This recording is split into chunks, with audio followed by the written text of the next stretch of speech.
আপনারা কি জানেন উত্তর পূর্ব ভারতের সবথেকে বড় অত্যাধুনিক অডিটোরিয়াম ভেতর থেকে দেখতে কেমন? চলুন আজ আমি আপনাদের নিয়ে যাব আসামের গর্ব জ্যোতিবিষ্ণু প্রেক্ষাগৃহ এবং কনভেনশন সেন্টারে। এখানে আধুনিক প্রযুক্তির সাথে মিলেমিশে একাকার হয়ে গেছে অসমীয়া ঐতিহ্য। হ্যালো বন্ধুরা, আজ আমি দাঁড়িয়ে আছি নর্থ ইস্ট ইন্ডিয়ার সবথেকে বড় অডিটোরিয়ামে। ঝকঝকে আধুনিক স্থাপত্য দেখে তোমরা বুঝতেই পারছো যে স্পেশাল কিছু দেখাতে চলেছি। একদম ভেতরে ঢোকার মুখেই মন ভালো হয়ে যাবে। ভেতরে ঢুকেই অসমীয়া ঐতিহ্যের ছোঁয়া দেখতে পাবে। দেওয়ালে বিশাল বড় রঙিন জাপি বা অসমীয়া টুপি বলা যায়। ভেতরে ঢুকলেই চোখে পড়বে এক সোনালী রঙের একটি একশৃঙ্গ গন্ডারের মূর্তি, যা আসামের গর্ব।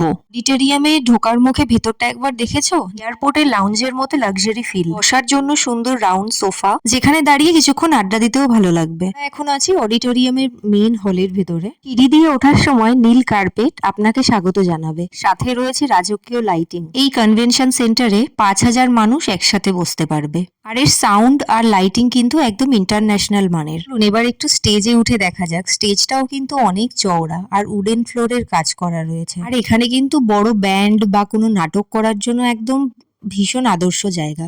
আর স্টেজ থেকে দেখো পুরো স্টেডিয়ামটা কত সুন্দর লাগছে।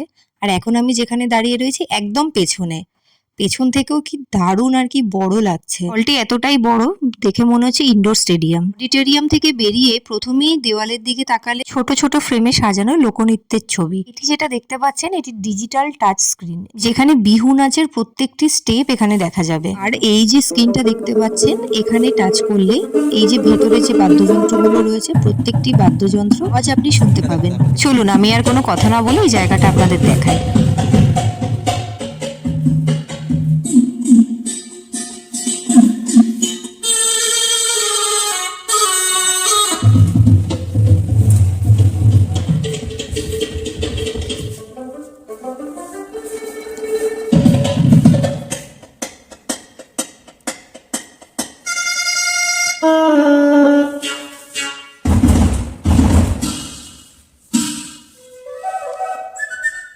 ভিডিওটি ভালো লাগলে লাইক, শেয়ার আর একটি কমেন্ট করে দেবেন।